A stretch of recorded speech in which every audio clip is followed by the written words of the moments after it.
decir que está con nosotros Mario Vargas Llosa, porque salió en cámara. Ya en la cámara salió. Sí.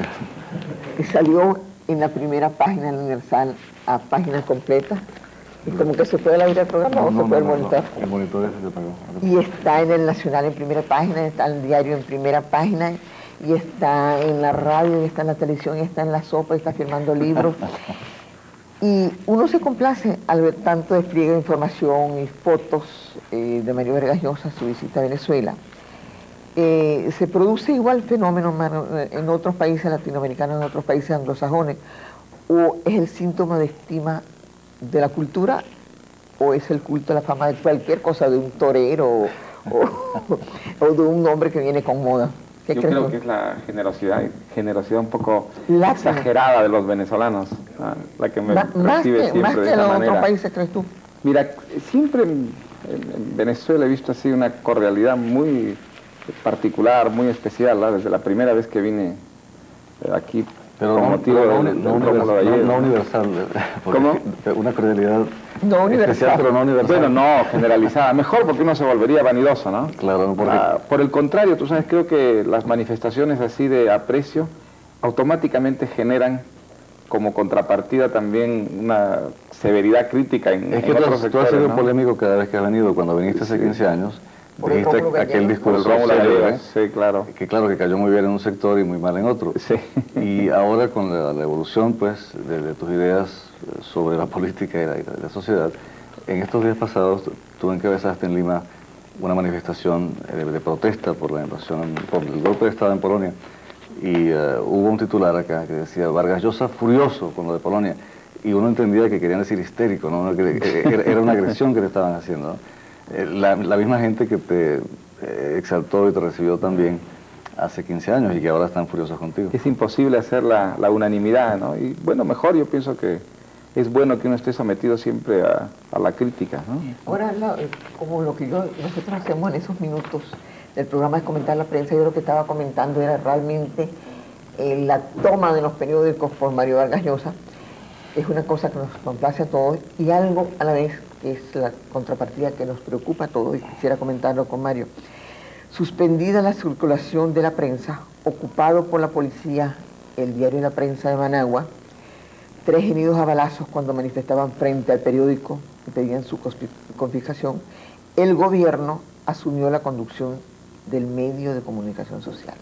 ¿Qué piensas tú de esta nueva escalada? ¿Cuándo ha ocurrido eso? ¿Ayer? Eso ayer, sí. El diario Oposición La Prensa amaneció hoy ocupado por la policía luego de un tiroteo anoche frente a sus instalaciones que dejó saldo de 3 heridas. El ministro del Interior asumió la responsabilidad del diario, varios vigilantes del periódico hirieron a tiros a 3 personas, etcétera, etcétera. Esto puede ser el fin del diario La Prensa. Bueno, me parece algo muy deplorable, ¿no? Y sobre todo porque pues en Nicaragua hay una lucha abierta hace bastante tiempo entre 2 sectores, ¿no? Uno que está dispuesto a mantener, digamos, el pluralismo y otro que evidentemente quiere acabar con él, y entonces esto es indicio de que el sector autoritario pues está ganando terreno, evidentemente. Yo creo que si desaparece la prensa, clausuran la prensa, cesa toda la posibilidad de que se mantenga un indicio.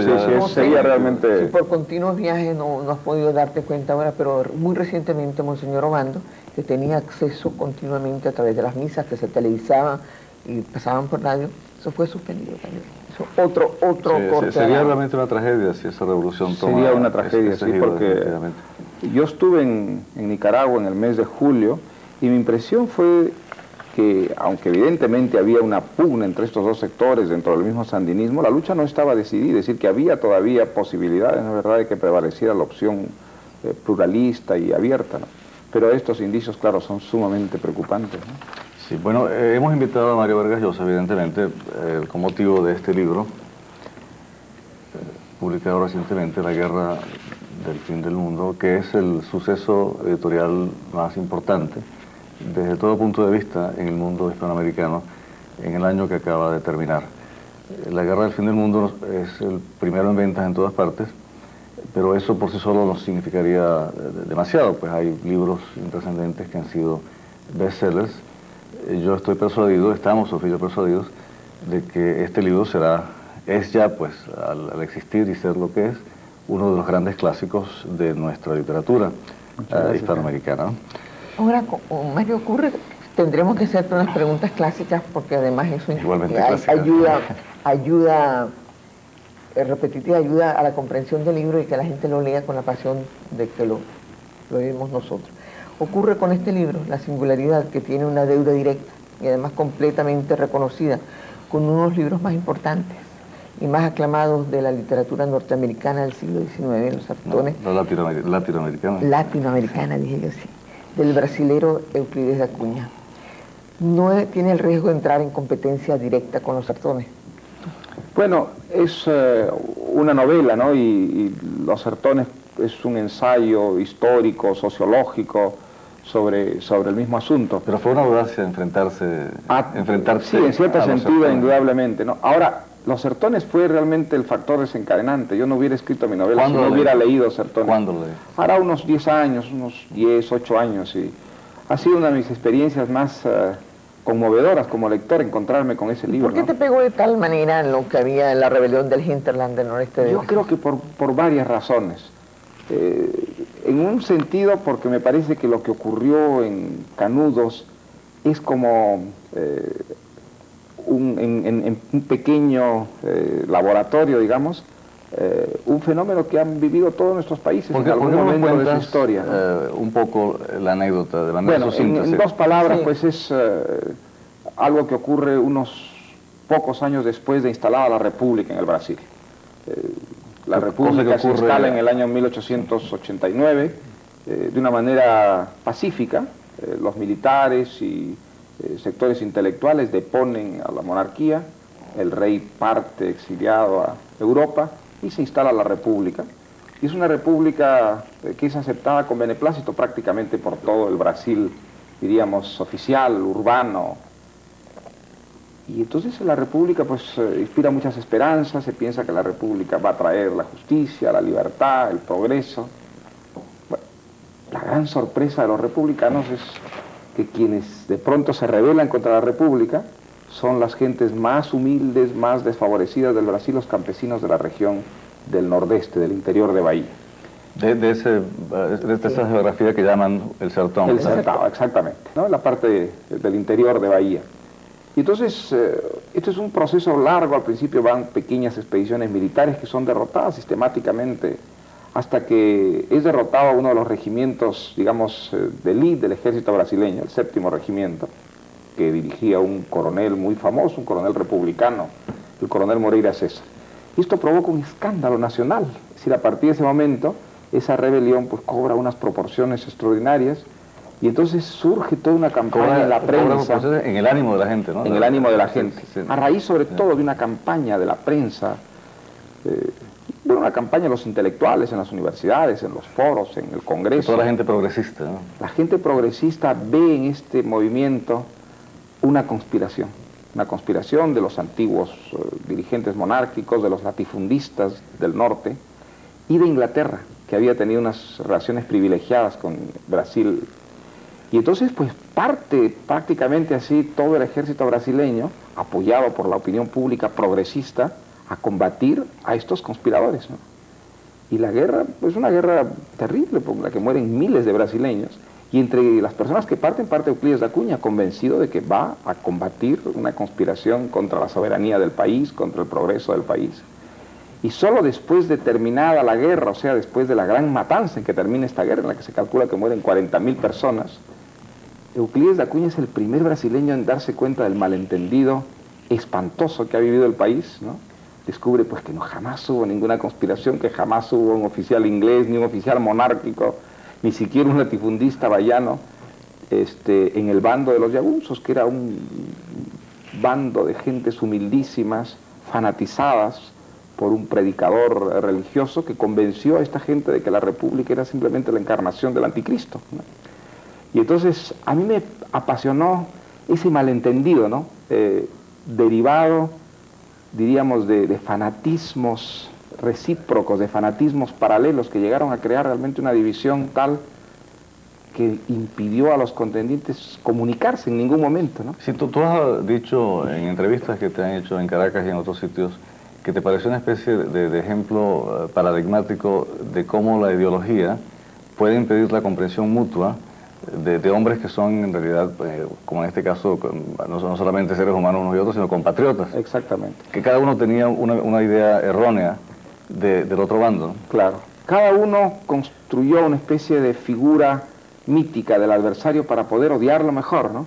Los republicanos iban a combatir a los conspiradores movidos por Inglaterra, y los rebeldes pues combatían a la República convencidos de que eran el diablo, simplemente. Ahora, ¿tú qué tomaste de Dacuña y qué quisiste agregar? Porque Yo tomé dos cosas. Todo el material que él pudo reunir respecto a Canudos, por una parte, que es hoy en día insuficiente, porque después se han hecho pues muchas más investigaciones, ¿no? Pero él fue el primero, es decir, sí, fue el primero en atreverse, digamos, a romper lo convencional, lo que ya se había dado como establecido. Ese maniqueísmo. Y en segundo lugar, el caso de él. Él es un hombre que fue capaz de rectificar, ¿no es verdad?, una posición. Él fue uno de los que atizó más el odio contra los yagunzos, el que propaló pues con más convicción. Yagunzos son los rebeldes, les decían yagunzos, sí.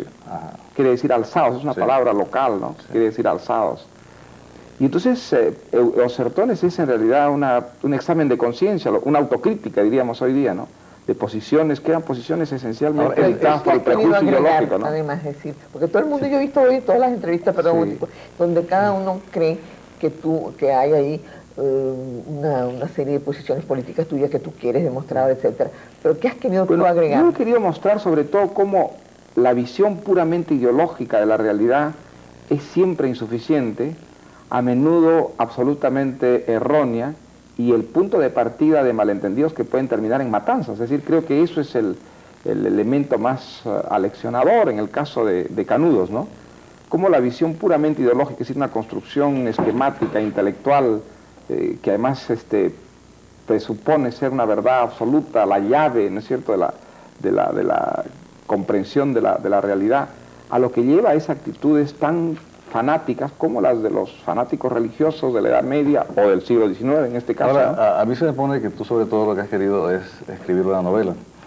Claro, por supuesto, por supuesto. Sí, el tratamiento de la historia pues es un tratamiento novelesco, es decir, completamente libre. Yo no he respetado sino las grandes líneas de la guerra, y lo demás es invención, ¿no? Ahora, inevitablemente, con motivo de este libro, Mario, también Carlos nombró novelas. Se ha hablado de que es un retorno a una manera de hacer novelas que se suponía ligado al siglo XIX. Es decir, que hay más afinidad en la guerra del fin del mundo con Tolstoy, o Flaubert, o con Joyce, o Faulkner. Y desde luego, ni rastro de los experimentos más recientes de la nueva novela o del boom. ¿Qué quieres tú comentar con eso? Bueno, creo que hay algo de cierto. Sí, me parece que esta novela, pues, retoma un poco la tradición de la novela de aventuras, diríamos, en el sentido más ancho de la palabra. Y es una novela que utiliza además una serie de recursos de la novela tradicional. ¿Una novela de aventuras como cuál, por ejemplo? Pues yo creo que la tradición del siglo XIX, ¿no? No solo el siglo XIX, porque creo que las novelas de Faulkner en un sentido también, o las de Hemingway, son también novelas que continúan esa tradición, ¿no?, de la novela de aventuras. Pero la novela que no teme la minucia, el detalle, que tiene un ritmo, ¿no es verdad?, de aliento. Y luego una novela volcada sobre el mundo exterior y que muestra sobre todo destinos que escapan a lo convencional y a lo común, que en esta historia pues es lo más frecuente en los personajes, ¿no? Ahora, no creo que sea un retorno pues mecánico a esa novela tradicional, ni mucho menos, ¿no?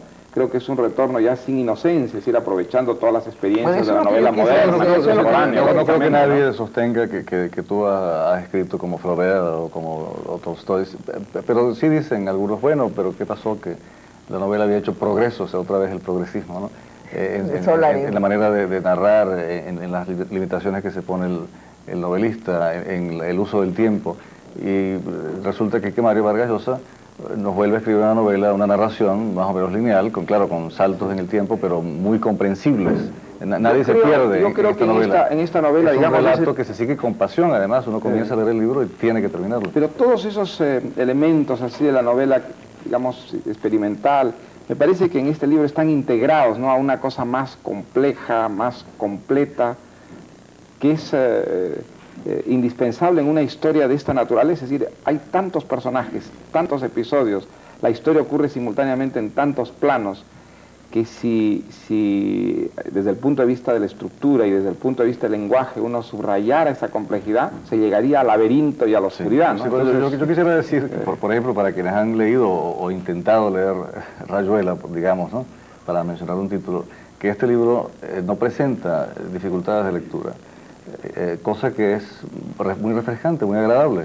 Es un libro que se lee con facilidad y con pasión, sin ser, como dice su autor, pues, un libro que mecánicamente reproduce modos de narrar que ya fueron usados hace mucho tiempo. Simplemente es claro, la lectura es transparente, ¿no? Es una de las cosas que yo me propuse desde que me di cuenta, digamos, de la gran complejidad de la historia, ¿no? La complejidad intelectual, ideológica, cultural que hay detrás de toda esta historia, ¿no? Conseguir un lenguaje lo más invisible posible para que todo eso, pues, fuera... Para que la gente se interese en los personajes y en los problemas en lo que los personajes encarnan. Sí, ¿no? bueno, estamos hablando con Mario Vargas Llosa de su nuevo libro, lo voy a mostrar una vez más, La guerra del fin del mundo. Vamos ahora a hacer el habitual paréntesis para decirles unos mensajes comerciales, para escuchar las primeras noticias del día, y enseguida vamos a continuar conversando con Mario de su libro y también de otros temas que surgirán sin duda. Estamos hoy conversando con Mario Vargas Llosa con motivo de su recién publicado libro La guerra del fin del mundo, un libro muy extenso, tiene cerca de 600 páginas, una novela muy compleja, pero no porque Mario se haya dedicado a complicarla inútilmente, sino porque tiene una cantidad de personajes, cada uno de los cuales cobra vida, que es de las cosas admirables de esta novela, involucrados en una anécdota que, aunque ocurrió, es tremendamente novelesca, ¿no?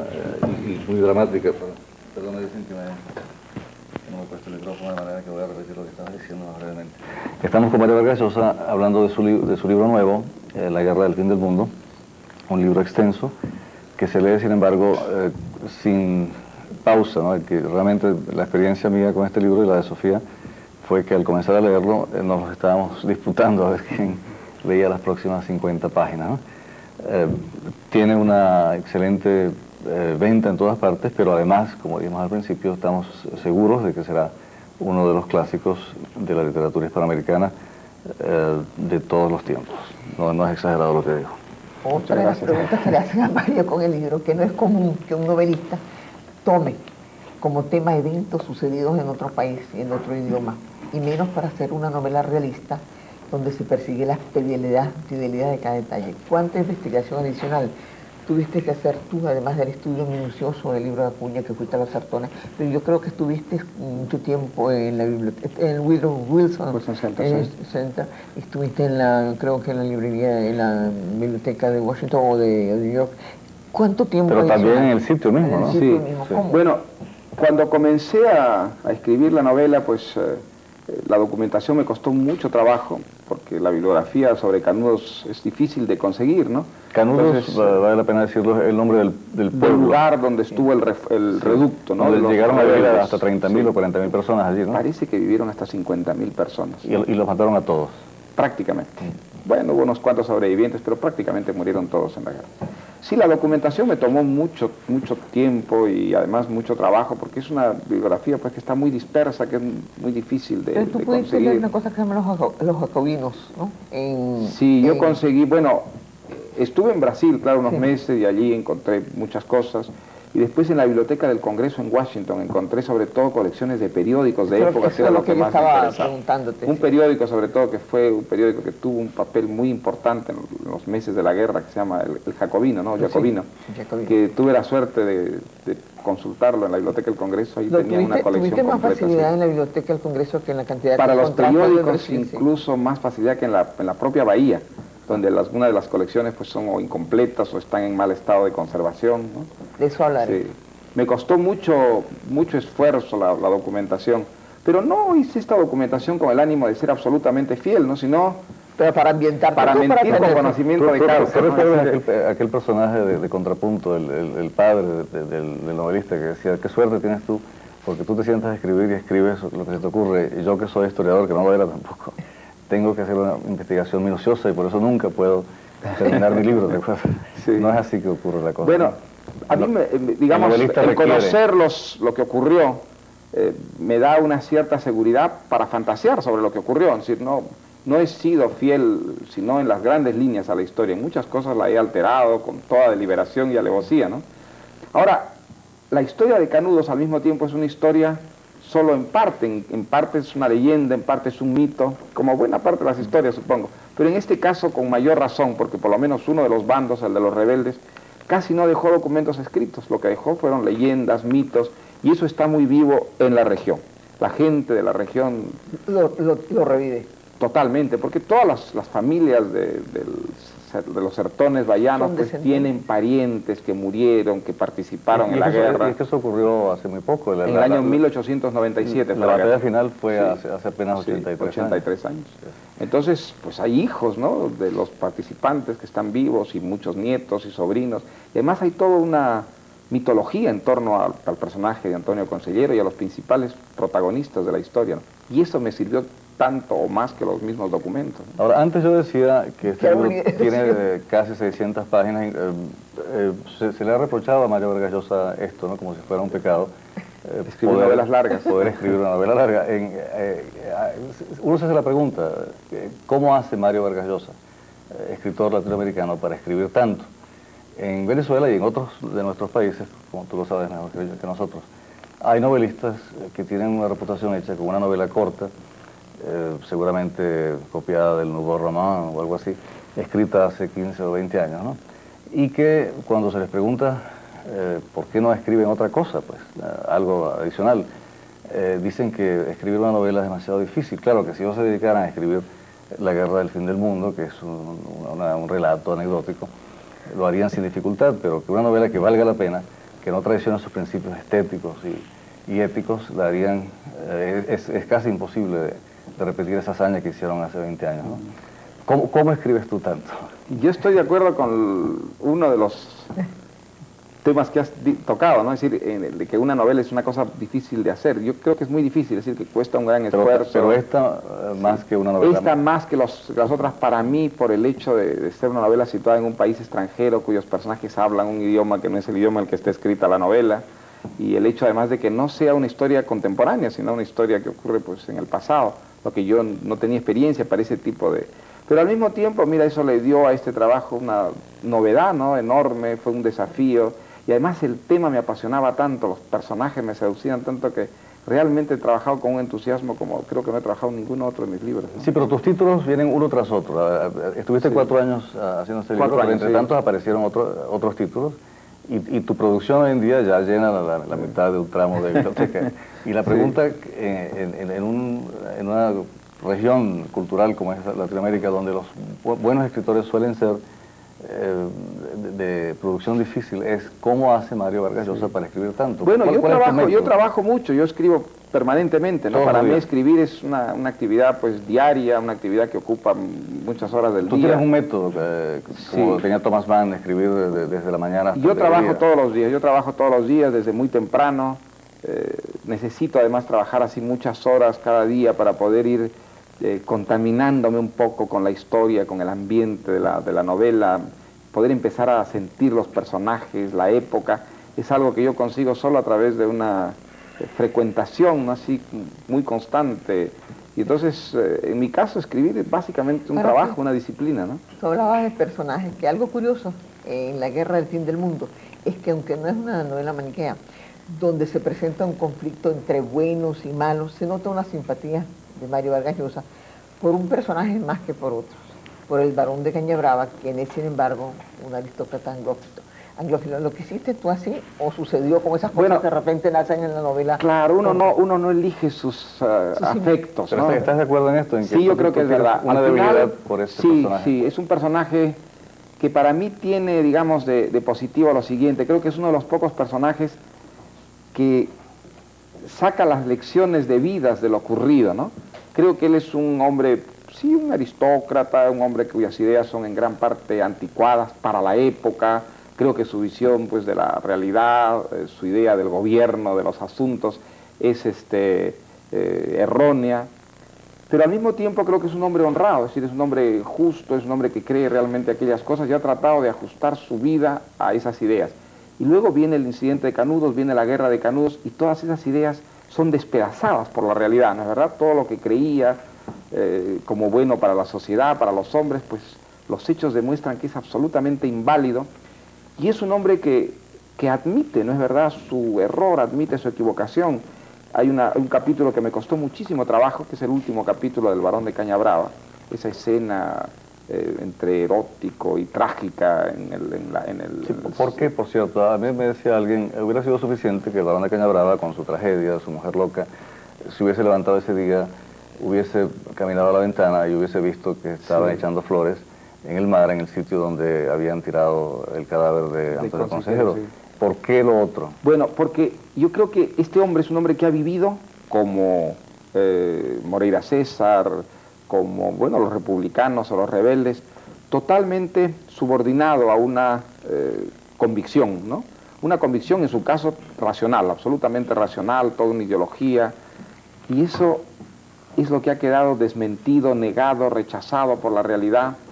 Y entonces, en ese final, así, después de esa larga conversación con el periodista, él lo que decide es enterrar, ¿no es cierto?, todas esas convicciones, esas ideas, y abrirle las puertas de su personalidad, de su destino, a aquello que ha reprimido siempre, que era la vida, es decir, la vida del deseo, la vida de los instintos, la pasión, todo eso que él pensaba que debía suprimir, ¿no es verdad?, porque lo civilizado era suprimirlo y eliminarlo, él deja que entre, ¿no?, a manos llenas en su vida.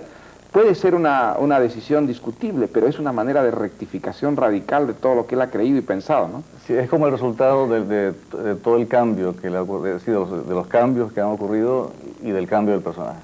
Me parece, en su caso, digamos, más honesto ese cambio, aunque las cosas que hace, pues algunas personas puedan reprobarla, que el consejero, que muere totalmente convencido de ser poseedor de la verdad absoluta, o de Moreira César, que muere también convencido en el bando contrario. Por eso te decíamos que evidentemente en esta novela, donde no hay buenos y malos, hay sin embargo una simpatía muy clara de Mario Vargas Llosa por su criatura. Por aquellos que no son fanáticos. El Barón de Cañabrava. Lo más importante me parece es no ser fanáticos, salir de esos esquemas rígidos, unilaterales, que son, creo, los que están siempre detrás de las grandes injusticias, ¿no? Donde yo advertí más tu simpatía por este personaje es en un momento cuando el periodista le está relatando cosas un tanto escabrosas, y tú dices que el Barón de Cañabrava siente un disgusto. Siente un disgusto porque hay temas que él no ha permitido jamás que ni siquiera entre hombres solos le planteen, ¿no? Se toquen, sí. Cosa que en Latinoamérica es muy rara. Al contrario, todos sabemos los soeces que nos ponemos, o yo me quiero excluir personalmente, y me excluyo además en la práctica, de esa mala costumbre que tenemos los hombres latinoamericanos entre nosotros, hablar de una manera que es soez, que es vulgar, ¿no? Y tú dices que el Barón de Cañabrava no toleraba ese tipo de temas ni entre hombres solos. Porque él tenía un respeto por las formas, ¿no? Un respeto por las formas, era algo además ama a su mujer, la exalta, es un monógamo, tiene una serie de cualidades que uno no esperaría de un varón feudal latinoamericano. Mientras Carlos está apasionado hablando con nuestro invitado del libro La guerra del fin del mundo, yo quiero decirles que este artículo, que apareció el 10 del 1 del 82 en el Nacional, que se llama El nacionalismo es la cultura de los incultos, a mí me ha producido uno de los placeres y una de las cosas más extraordinarias que yo he leído. Tanto así que, como yo sí soy proselitista, no fanática, pero proselitista, lo reproduje en una cantidad de veces casi increíble. Se lo di a mi hijo que estudia ciencia, se lo di a mis hijos que estudian letras, a uno que se graduó de periodismo. En la redacción del periódico lo puse, en el museo lo puse, lo colgué. Me parece de los artículos más, es decir, me dice Mario que no es un artículo, sino que es un... ¿Cuál es el origen de este texto? Bueno, es un texto que leía en un simposio que hubo en el Perú hace algunos meses sobre el tema de la dependencia, ¿no? El tema de la independencia en el campo económico, en el campo cultural, y entonces a mí me tocó tratar de ese tema en el campo cultural, y ese es un texto, ese es un fragmento en realidad del texto que leí, que es bastante más amplio, ¿no? Fíjate una cosa, el conflicto que resulta, ¿no?, en un conflicto no resuelto de la conciencia latinoamericana es cómo debemos asumir nuestra relación con las otras culturas. Está de moda sostener que existe una identidad cultural específica, latinoamericana, o inclusive identidades específicas nacionales, peruana, venezolana, etc., que es preciso mantener incontaminados y defender contra algo que se llama la transculturización, ¿Cuál es tu opinión sobre esto? Bueno, eso me parece un disparate indefendible. Es decir, eso no se puede probar intelectualmente, eso solo se puede aceptar como un acto de fe. Yo creo que es un acto de fe absolutamente falso. Hay Es actos de decir, fe que son no existe una entidad de lo venezolano químicamente pura, esencialmente distinta de una entidad que sea lo colombiano, o lo ecuatoriano o lo peruano. Eso me parece que no en ningún campo de la cultura eso es demostrable. Pero sobre todo lo que creo es que creencias de ese tipo son tremendamente perjudiciales para nuestro desarrollo cultural, para nuestro progreso, tanto económico como social e intelectual. Yo creo que ese tipo de prejuicios hay que combatirlos, es decir, que creo que hay, por supuesto, entidades locales que son absolutamente válidas, ¿no? Pero que son también perfectamente equivalentes, que no hay entidades que son más importantes que otras por pertenecer a una región, a una sociedad o a una época determinada, y que la cultura esencialmente debe partir de la comprobación de ese fenómeno, ¿no? Ahora, esta idea es realmente uno de los tópicos de las ideas de moda de nuestro tiempo. En estos días, Sofía y yo estábamos leyendo en una revista de arte norteamericana un artículo de un crítico norteamericano quien regresaba de Irán y encontraba admirable, justificado y además admirable, que en un museo de arte contemporáneo justamente que había sido promovido por la esposa del Shah, por Faraday, ¿verdad? Hubiesen todavía no destruido, parece, pero sí, pero escondido aparte, sí. Toda la pintura europea, norteamericana, latinoamericana seguramente, allí habría cuadros de Botero y de Mata, ¿no? Y seguramente que también fueron al Degredo, ¿no? Para sustituirlo por tapices y cosas autóctonas, ¿no? Y este crítico norteamericano encontraba esto admirable, decía, aquí pues un aspecto en el cual no podemos sino estar de acuerdo con esta revolución iraní, puesto que con estos están preservando su identidad nacional de esa contaminación que eran los cuadros de la Escuela de París o de la Escuela de Nueva York. Pero no hay ninguna diferencia entre una actitud semejante con la de los llamados extirpadores de idolatrías, por ejemplo, que vinieron con los conquistadores españoles, es decir, los monjes que quemaban pues centenares de estatuillas indígenas y tejidos indígenas, ¿no es cierto?, porque eran obras evidentemente que representaban la idolatría y la superstición, hacían exactamente ¿Tú crees que es un regreso a ese ánimo? Creo que no es un regreso porque creo que es una actitud desgraciadamente que ha pero es que entonces perdurado, que ha vivido entonces con la civilización, había ¿no? una especie, una el excusa, fanatismo, que era el etnocentrismo, o sea que estos monjes que desembarcaban con los conquistadores españoles tenían la idea de que la cultura de ellos era la única válida, ¿no? Que todo lo demás eran ídolos, como tú dijiste antes, ¿no?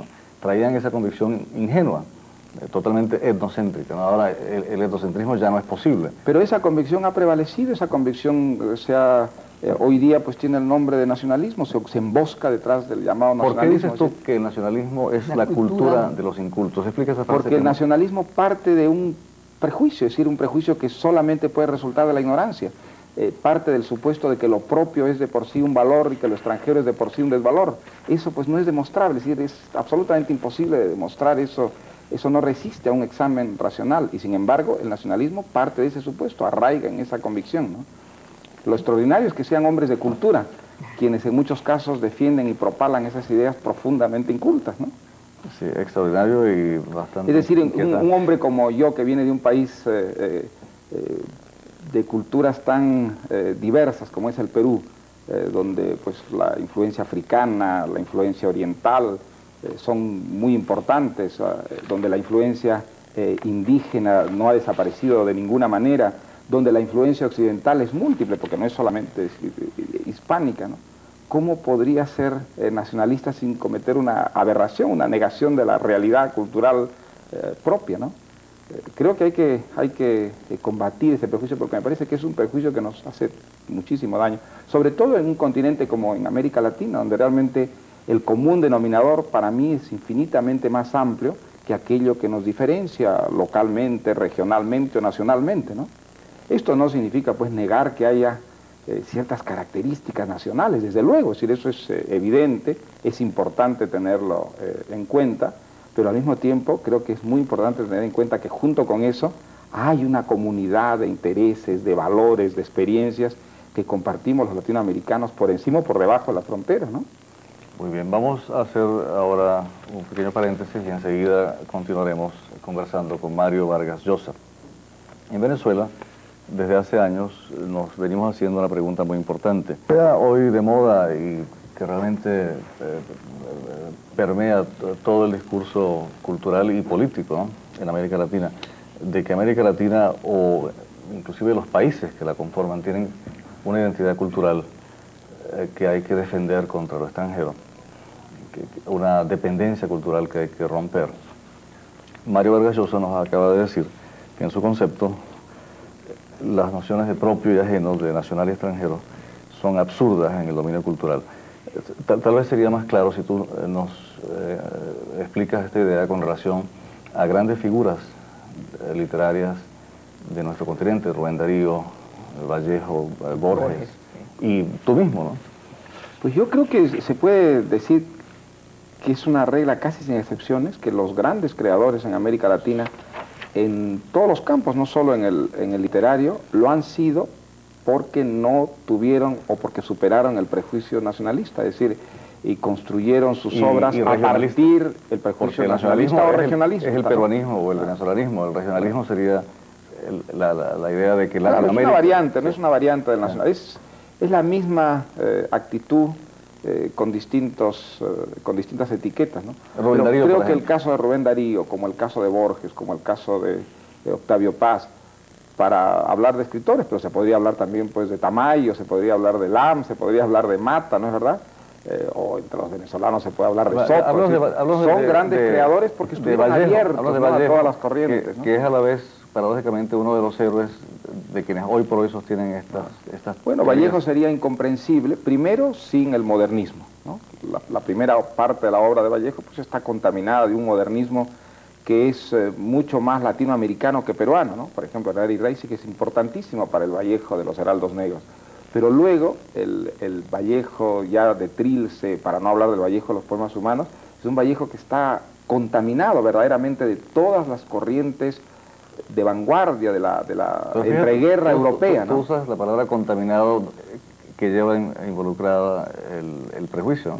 No, contaminado no, porque contaminado para mí significa imbuido, empapado. Fertilizado.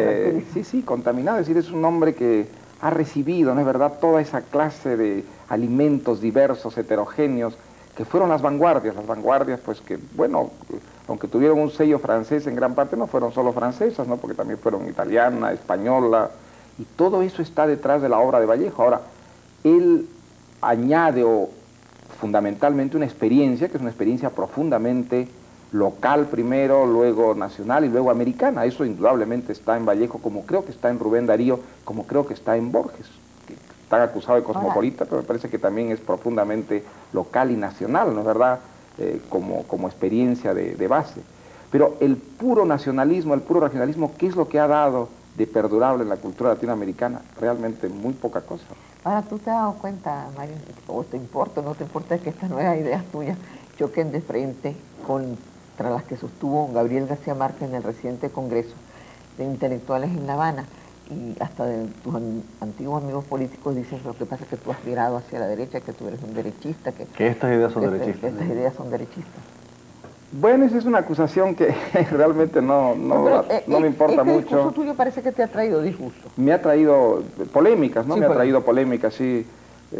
Pero también la polémica es una especie de experiencia que me persigue hace muchísimo tiempo, ¿no? Mira, las acusaciones de derechistas no me importan, como tampoco me importaban las acusaciones de izquierdista, pues cuando mis ideas provocaban irritación en otras gentes. Yo creo que uno debe defender aquello que cree, debe tratar de hacerlo pues, con la mayor honestidad. Y si está equivocado, uno debe rectificar, ¿no es cierto?, sus equivocaciones sin temor a ser acusado de revisionista.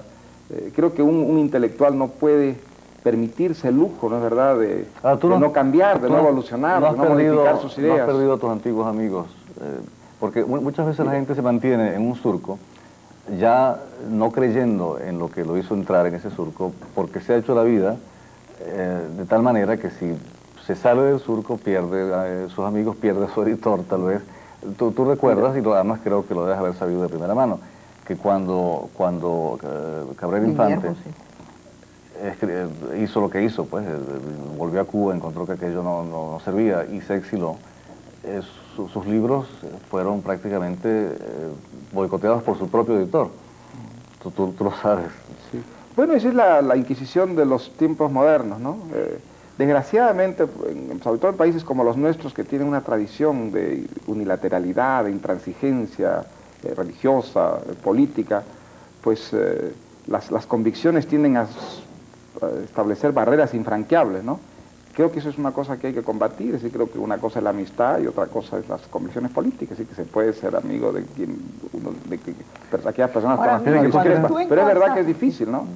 Cuando tú hace poco encabezaste en Lima una manifestación de protesta por el golpe de Estado militar en Polonia, no faltó el comentario, una vez más, de que si estás tan preocupado por los derechos humanos, harías mejor ocuparte de las cosas que suceden en América Latina. Yo supongo Pero que se nunca he referían... dejado de ocuparme de las cosas que ocurren en América Latina. Yo salí a las calles a protestar por lo de Polonia, exactamente como salí a las calles a protestar por la caída de Allende. Yo manifesté en las calles también por Allende y he firmado muchos más manifiestos y muchos más telegramas de protesta por las persecuciones en Argentina, por las persecuciones en Chile, por las persecuciones en Bolivia, por las persecuciones en Paraguay.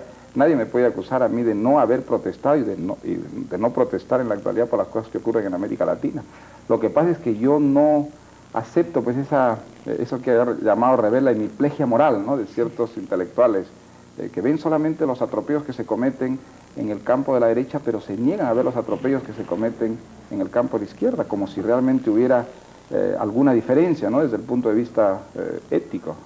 Creo que si uno protesta contra los atropellos que se han cometido en Chile y que se siguen cometiendo en Chile, pues por las mismas razones está obligado a protestar con los atropellos que se cometen con los obreros polacos, ¿no? Pero vamos a un momentico a concretar a lo de Polonia. ¿Tú no crees que eso es una monstruosidad lo que está pasando en Polonia? Yo creo que es terrible, sobre todo por lo siguiente, ¿sí?, porque me parece que en Polonia se abrió otra vez una esperanza en el sentido de un socialismo con libertad, un socialismo civilizado, un socialismo tolerante, un socialismo pluralista. Eso es lo que representaba sobre todo Solidaridad. Eso era lo extraordinario de ese movimiento, que era un movimiento obrero, un movimiento popular, y un movimiento que estaba sobre todo moralmente defendido por sus métodos, ¿no? Esa frase de Camus de que son los métodos los que deben justificar los fines y no a la inversa, pues en el caso de Solidaridad hacía que ese movimiento fuera tan respetable. Nunca los obreros de Solidaridad secuestraron a nadie, nunca pusieron una bomba, nunca dispararon un tiro. Todas sus reivindicaciones fueron alcanzadas, obtenidas mediante métodos pacíficos, civiles, democráticos, y eso para mí era tan admirable como los fines que perseguían. No es verdad que hubiera una verdadera democracia obrera en Polonia. Entonces, creo que protestar por lo que ocurre en Polonia es protestar por una causa que es tan justa, tan digna, ¿no es verdad?, como la que representaba la democracia en Chile, que el golpe militar de Pinochet destruyó, ¿no? Lo que no acepto es que se puede establecer una diferencia, ¿no es cierto?, nítida entre ambos casos, y no de aquello, ¿sí? Esa es la actitud justamente fanática, unilateral, que es la que hay que combatir. Sí, o acusar a quienes censuran lo que ocurre en Polonia de querer justificar los atropellos. Exactamente, que sí, ocurren parece que en los América tanques Latina. que entran en una ciudad, pues justificaron los tanques que entran en la otra, ¿no? Sí, Mario, al principio del programa tú dijiste que la lectura de Los Sertones de Euclides de Acuña te causó una enorme impresión. Tanto así pues que de allí sale este libro, pues la chispa que desencadena la idea de crear la guerra del fin del mundo es la lectura de Euclides de Acuña. Y tú dijiste una cosa muy interesante, y es que Euclides de Acuña, después de haber sido promotor mediante la prensa y el prestigio que tenía como publicista de esa especie de guerra santa de la República contra estos infelices que estaban alzados contra la República por creerla envío de Satanás, se dio cuenta a posteriori de que había ocurrido algo monstruoso y además un tremendo malentendido, y escribe este libro a principios del siglo XX, ¿no?, Los Sertones, que es un libro crítico y reflexivo. Crítico y autocrítico. Y autocrítico, cosa rarísima en América Latina. Si justamente una de las características más negativas de nuestra cultura es que es una cultura sobre todo apologética, que tiende a crear edificaciones raciocinios mediante los cuales se culpa a algún agente externo de cualquier defecto nuestro. Los sertones brilla pues como una cosa excepcional en ese cuadro de autojustificación, de apología de nuestra cultura. Ahora tu propia obra, en cierto modo, tiene esa misma intención, la de Octavio Paz, pero son pocos los escritores latinoamericanos que han logrado romper pues esa costumbre de no decir nada que pueda dañar la familia. ¿Tú ves algún signo de que estemos logrando trascender esa limitación tan grave que ha sido para la cultura latinoamericana su incapacidad crítica y autocrítica? Yo creo que sí, yo creo que hay síntomas que son, en ese sentido, pues, esperanzadores, ¿no? Creo que los autores que has citado tú justamente muestran que hay un cambio.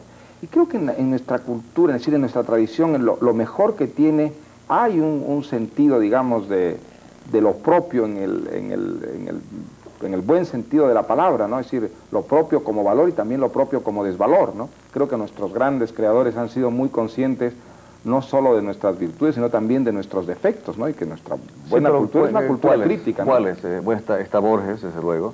Sí, y está Sábato, por ejemplo, que no has citado tú y que yo quisiera citar. Yo he visto incluso bastante de cerca la actitud de Sábato en Argentina, que es una actitud que me parece muy valiente, porque es un crítico clarísimo, decidido del régimen militar en Argentina, que ha protestado desde dentro de Argentina por los desaparecidos y que ha defendido los derechos humanos, bueno, en la medida de las posibilidades, con una claridad indiscutible.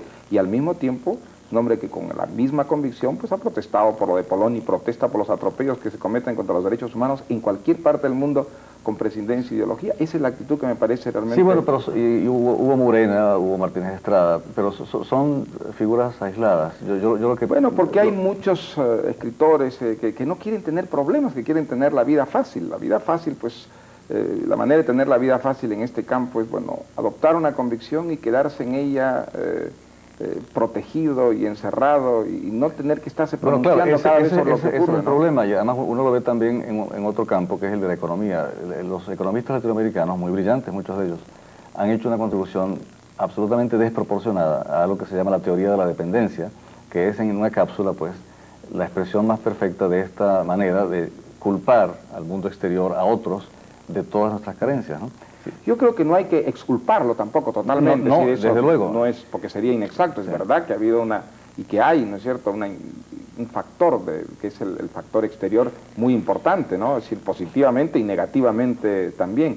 Pero hacer depender exclusivamente nuestra evolución, nuestro destino, nuestro progreso, nuestro fracaso de esos factores externos, yo creo que es una gravísima equivocación, es decir, es algo que va contra justamente las posibilidades de nuestro progreso y nuestra superación en todos los campos, no solo en el cultural, sino también en el económico. Te preguntaba si tú ves signos alentadores de que podríamos estar emergiendo los latinoamericanos de ese atraso, de ese subdesarrollo político, que es más bien causa que consecuencia del subdesarrollo económico.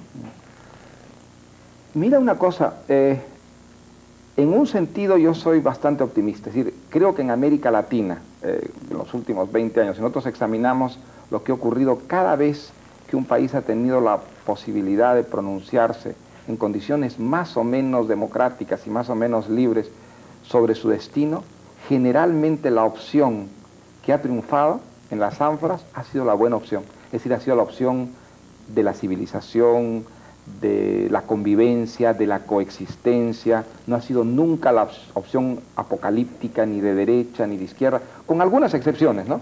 Pero en general hay como un instinto, ¿no?, en nuestros pueblos que se puede llamar democrático, libertario, pluralista, de convivencia. Soy menos optimista cuando examino el campo intelectual, el campo académico. Allí es muy curioso el prejuicio, la visión unilateral, la intransigencia ideológica. Prospera, arraiga con mucha más fuerza que en esas masas, ¿no es cierto? Incluso muchas de ellas masas con una formación cultural muy primitiva, muy elemental, pero donde hay un sentido, una intuición democrática y libertaria muy cierta, como se demuestra pues cada vez que hay consultas electorales, Mario, ¿no? A Octavio Paz le han cobrado muy duro su rechazo al marxismo, su decepción de Fidel y de Cuba. a ti te pasa lo mismo. Si te lo están cobrando, decir, porque tú mismo dijiste ahorita, tú dices, tú lo disminuyes, tú dices que con este artículo que yo, con este discurso, trajo polémica, que la polémica es sana y positiva, etcétera. Pero eso trae... Bueno, la polémica es sana y positiva, y lo que no es sana y positiva pues son los insultos, ¿no? Porque Sí, desgraciadamente tampoco en nuestros países existe una tradición de polémica democrática. ¿Tú leíste los comentarios? La manera de combatir al adversario es descalificarlo moralmente, ¿no es cierto?, mediante una etiqueta. Ayer fui entrevistado yo aquí en un programa y una periodista que me entrevistaba me dijo, usted es el escritor más reaccionario, es decir, bueno, entonces ya es muy difícil, porque si uno inmediatamente recibe una corona de ese calibre, todo lo que diga ya está como descalificado moralmente, ¿no? Ese es un arma muy común entre nosotros, sobre todo entre los intelectuales, ¿no?, para impedir todo debate. Bueno, eso es lo que está detrás de tragedias como las de Canudos, ¿no? Las etiquetas impiden la comunicación, impiden el diálogo, y el resultado extremo de eso puede ser simplemente la matanza, ¿no? Sí, bueno, ha sido muy apropiado que nos hayamos referido, que se haya referido Mario a Canudos, pues ya al concluir este programa, y sobre todo a lo que puede ser o llamarse el sentido político del libro, aunque este libro lo que es en primer lugar y sobre todo es una novela, pero es una novela sobre el trágico malentendido que ocurre por el ideologismo a que somos tan inclinados los latinoamericanos. Se las recomendamos pues vivamente, lean La Guerra del Fin del Mundo, van además a pasar un muy buen rato, van a leer un gran libro, van a aprender muchas cosas y van a ser mejores, porque quien lee un buen libro, en efecto, mejora él mismo. Muchas gracias a Mario Vargas Llosa por esta entrevista que nos ha dado. Gracias a ustedes que la han visto. Vamos a ver ahora la segunda emisión del Informador. Antes, unos breves mensajes y enseguida, Solo con Sofía, un servicio público de Venevisión.